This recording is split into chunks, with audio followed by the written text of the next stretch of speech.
Hello and welcome to another one of D's ADD videos. Today we're going to be looking at the concept of the quotient rule. What is the quotient rule? When do I use it?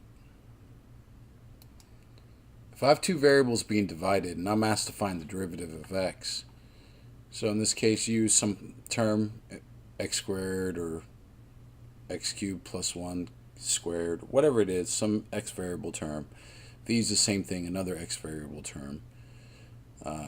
And they're divided, and if I need to take the derivative of that, I can't just derive them individually. I have to use what's called the quotient rule. So what is the quotient rule, the formula itself?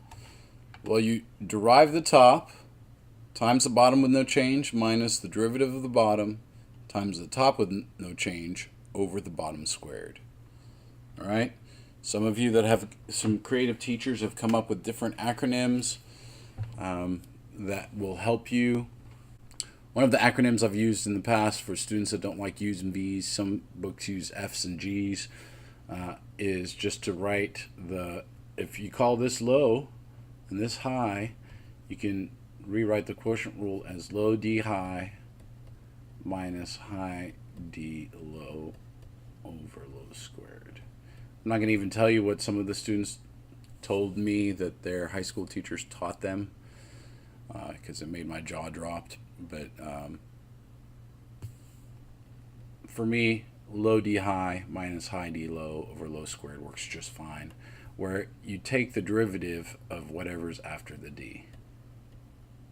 Okay? Either way it works. The best way to do it is just like the product rule, set up one of these tables, okay? You assign U and then derive to get U prime, and then you assign V and then derive to get V prime. Okay, after you get all those terms, all you got to do is, guess what? Plug and chug into the formula. All right?